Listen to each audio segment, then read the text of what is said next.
Hello and welcome to the Fishing Guide Podcast. Put another log on a fire. That's what Willie Nelson and Waylon Jennings, Jesse Calder, and Tom Paul Glacier, they used to sing that all the time. That was one of our favorite songs. And that's what we're talking about, putting another log on the fire, because it's Well, it's be at the warm end when of we get home. Yeah, it's the end of November, and we're looking at wintertime fishing. And the only thing Greg and I know is we're going with this guy right here in the middle, and we're going to let him put the baits on. 'Cause he's a minnow dipper. Yeah, my hands get numb. Yeah. Can't even feel the minnow. Here, Lance, lay the bait. You bet. I like when they bite mine and not his, and I'm like, hey, you put that on, I'll take care of the fish. Take this off, too, if you want. Wintertime fishing. Yeah. Things, the water's going to clear up. We had a bunch of rain earlier on, so now we're looking at water temperatures that are in that 50-degree range. And that's really getting into that range where spider rigging's good, don't you think? Yeah. Where it really, really gets It's good. really where it kicks off. I mean, that December month is just, and on, it's just fun, and it goes really consistent, pretty good. Would you skip a day of crappie fishing, a morning of crappie fishing with little or no wind, and you had the baits, and skip that to go to one of the Arkansas basketball games? No, I'd go crappie fishing. Oh, My wife asked me today if I wanted to go. I'm just curious. Calipari's there. Basketball, football. She goes to football. Yeah, doesn't she? she'll do the football. Yeah, we're talking basketball. Yeah. That's what I say. No, I wouldn't skip it. All right. I'd work a fishing trip somewhere around. I'm going to go that That's tomorrow pretty good. or something. I'll go, but I'm going to go fish tomorrow. Oh, all right. I don't want to skip fishing. That's my therapy. So you're gonna be spider rigging in these Oh, yeah. cold winter months. Yeah. And, Oh yeah. yeah. And Greg, what are you gonna do? Catch these fish? It's cold. I do some spider rigging, but I have a tendency of grabbing the old single pole and just go chase them, roamers. That's what I'm doing. I'm chasing rumors. I know right where I'm going. Right over there. If I don't have to burn a gallon of gas, if I burn more gas in my boat than my truck to get to the ramp, that means I've gone somewhere. Otherwise, it means that I've probably used a half a gallon of gas to get to where I'm going in my boat. I like those kind of days. I mean, I'm that way too. I'm not Yeah. going very far. It's cold out. I don't want to I run don't nowhere. run no 30 miles. Yep. Yeah. So how do you start spider rigging when the water's cold? Where do you know where to start in the creek? How do you know how far back and how deep? Well, I'll drop my side scan. I mean, I'll look at my side scan as I'm idling around, and once I start, I call it stars. You see the little dots. Sometimes when it gets, when the fish, it's just He's It's got so- a hummingbird.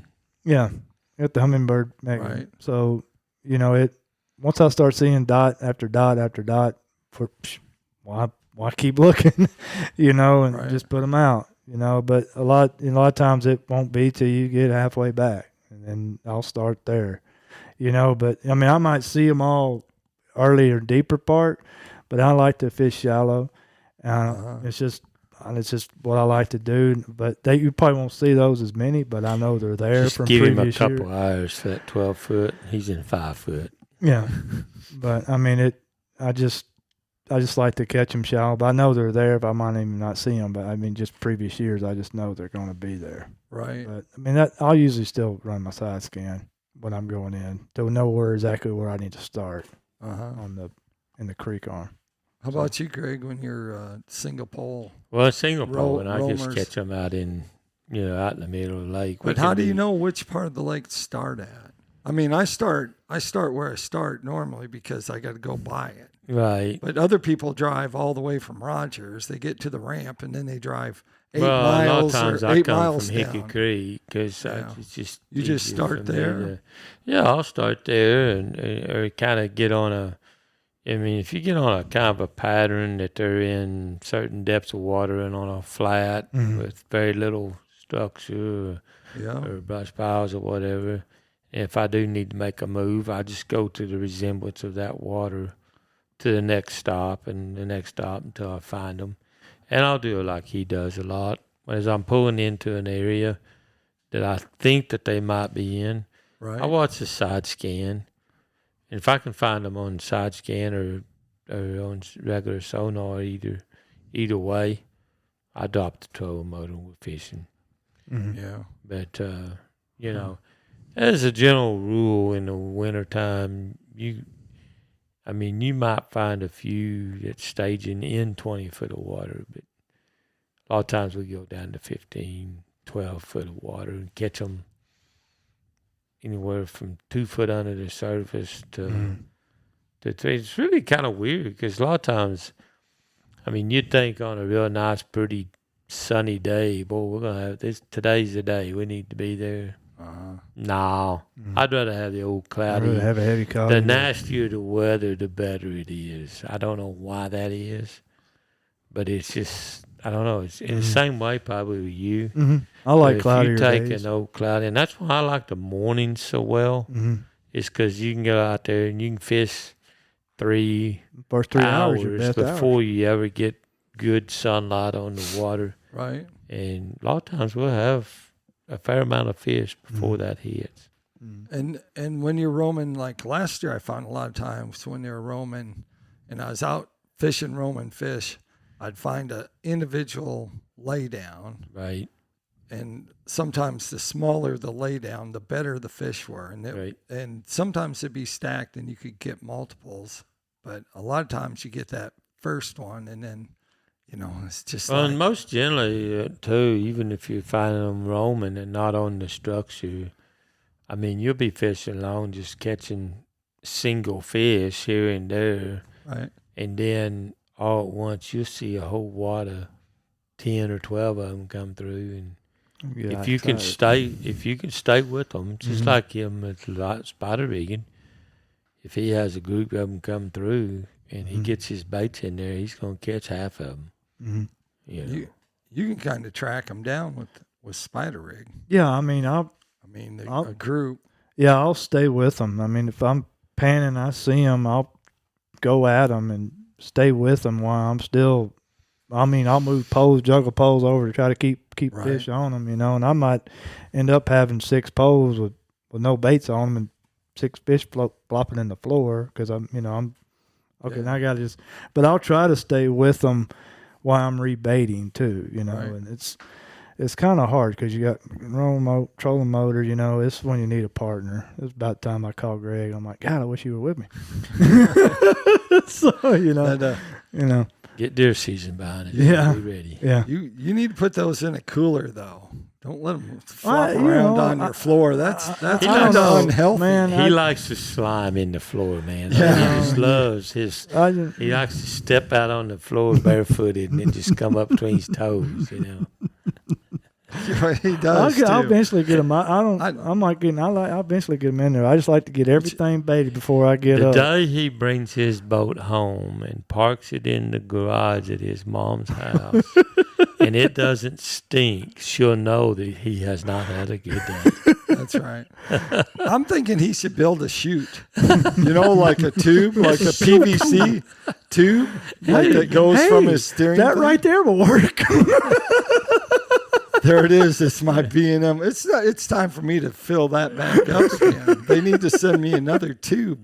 You need that tube? We'll put it in your boat. Yeah, that'd work perfect. I was thinking just put it right there to the cooler. I was thinking a PVC with an elbow that goes back to your live well, and you just drop them in there. And you don't even have to walk back I there. could probably jerry rig that right there.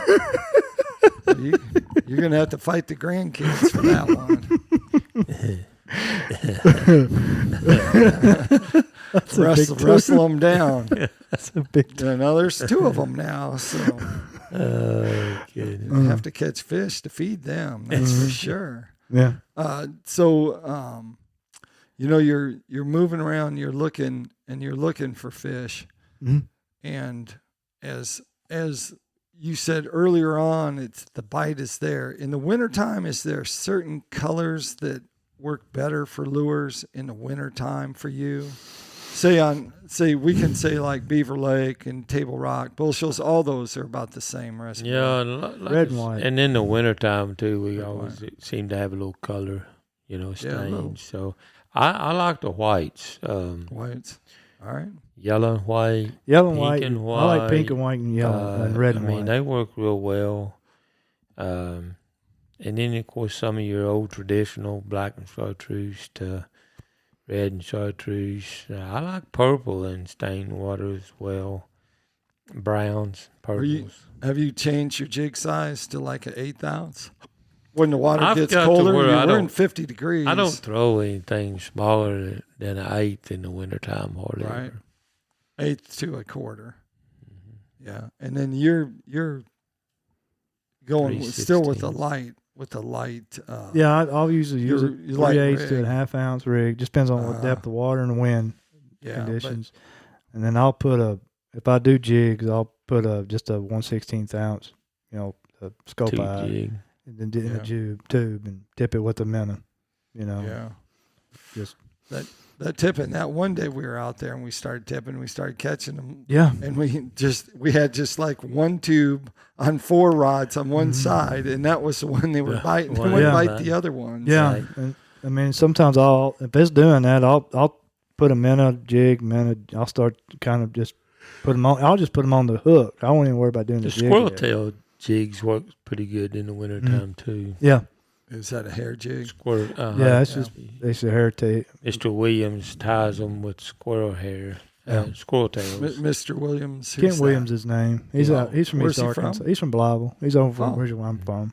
Oh, all right. Yeah, All right. Well, Yeah, he ties them from red, he does like a red white squirrel, feather. fox squirrels and grays. Yeah, oh, and there's the colors of So the it's- hair is just a little different. mhm. and it's a real small jig, I take it. 16. It's about 16, maybe it about is? 2 inches long. Oh, all right. I mean, he can put it however long you want it, but it's still about size 2 hook on it. This usually covers the whole hook. Yeah, it does real well in spider rigging. I would have had a tail for him because this summer one of these squirrels were up there and we heard this big bang and our electricity went off and I walked over there and squirrel was laying on the bottom Oh, Yeah, on the but transformer and cut it off. my neighbor said, "Well, you should save that squirrel for the thing." And I said, when I flipped that squirrel over, he was just burned. The whole backside of him was just burned up, and I'm like, probably not. It probably smelled pretty probably bad. stink but- too. Yeah, but you're tipping minnows. Yeah, I still on tip it with those- a minnow. on that squirrel, huh? That or tubes. That are tubes. The Sounds squirrel like- tails is similar to, the squirrel would be similar to your bunny butt. When it gets Right. it gets in the water, it'll have a Flares. tendency to puff out Yeah, instead of staying stuck together. yeah. Those marabou jigs get real hot too. I mean, a lot of people start buying them. You'll see that at like Southtown, and Southtown will have like cards and I'll cards have of a them, card. and people will be like, I'll be in there watching them buy, and I'll be like, that dude expects to either get in a brush pile Or they'll lose catch a lot of them. somehow. Brush piles okay, so now we're at 50 degrees. Brush piles. Yay, no, thumbs up, thumbs down. Brush piles can be good. If I see 'em, effective. If I see Do fish you? on it, I'll go at it. But You won't go above them or over them. now with live scope, I can see them. I don't know how long Yeah. deep to put my poles, but But if you're in 8 foot of water, they ain't got, that's they pretty ain't much. skinny. Yeah, I've caught them in 4 foot. Right. With piles. going over treat, like stumps Right. or with Right. branches on them and stuff. I mean, Greg's been with me. I'm like, there's one back here in 4 foot. I said, just reel up where your top man is out of the water, Jeez. and I'll just take us right to barely it. swimming. And then the bottom man is probably 2 feet down in the water, and we'll just go right over the top of it, and Wow. it'll just pull it down, and then you gotta let all that line out, because Swing them in. you rely on a good net man, or Yeah, you can put him in skyrocket mode if you're not careful. Pick them up. especially if it's got a big old mouth on it, whoa, because that'll get you excited.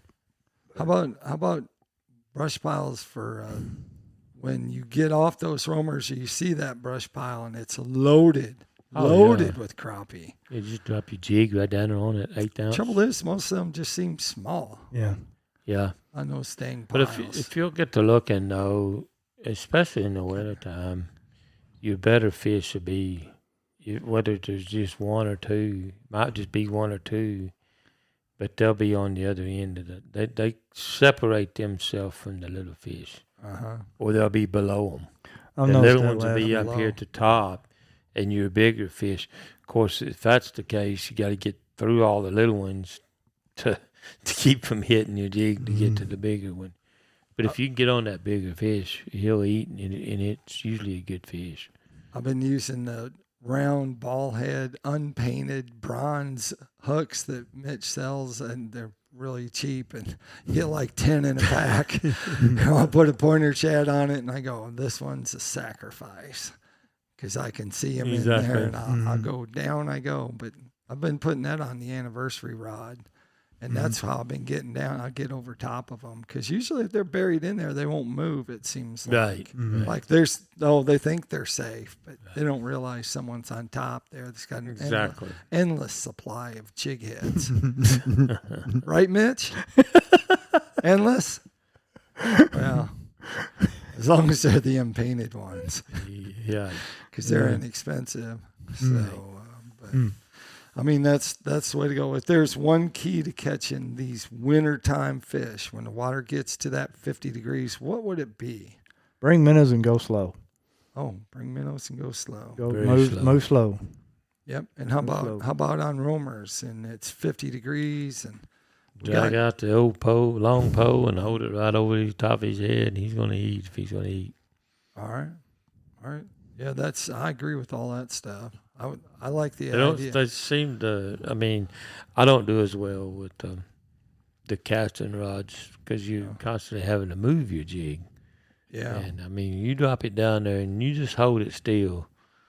I started really liking that 18-foot B&M rod, because on a pitch on that I was getting like 32 feet last year on a pitch, and it was like, dude, that's way out there. Yeah. Like, and then like you say, you can. I usually, hold as it a out general there. rule, I like to get them in that about 18, 16 foot range on my scope, Right. and just take that long rod. You don't have to pitch it very far, and just get it, and you can get it right on top of him. You just hold it. And I use bait caster on mine. Yep. Because I can control my line. So I keep line in my hand all the time. Right. So if I need to shorten it or longer, I'll just hit the thumb bar and pull the line out and pitch it. So I like using the bait caster reels. Or those big 16, 18 footers. They work so good for that. Exactly. Yep. All right. Well, that takes us to Tackle Time. Tackle Time sponsored by Pico Lures. Pico Lures has a complete line of hard and soft baits. You can go out there and catch crappie. You can catch bass. You can catch walleye, which walleye, they'll be fired up, at least here on Beaver Lake shortly. And all the game fish that are out there swimming, go to picolures.com. Lance, if they want to find out more, go fishing with you, find out about how to use those minnows when it gets cold. Yeah, you can look me up on Facebook at Lance Hughey or Lance Hughey Crappie Guide Service. Or my phone number also is 479-236-4105. That's probably the best way to get a hold of me. I think you need to change your guide service name to My Hands Are Cold. Man, but just during 4 months. I look forward to this time of year. I mean, when my hands get cold, I look forward to it. You'll get older. You'll get over that. You get over that. Last year, boy, I broke my fingers. That's when Greg had to reach in the middle bucket. That was getting serious. It was. Greg's trying to figure out how he can peg on him. his finger. And oh my gosh, dog. That was a work injury too, wasn't it? No, I was working out. I was actually That's what I'm saying. It was a work injury. You got to get this right if you want to get workman's comp. You need to get that right. Jeez. Greg, if they want to get hold of you and hear you talk about how to keep your hands warm while you're catching roamers. Put your hands in the pocket. That's right. Greg, Facebook with Greg Robinson or Greg's Guide Service, and 479-601-1683. There you go. There you have it. Like I always like to say, keep your hook sharp and your lures in the water. Mm.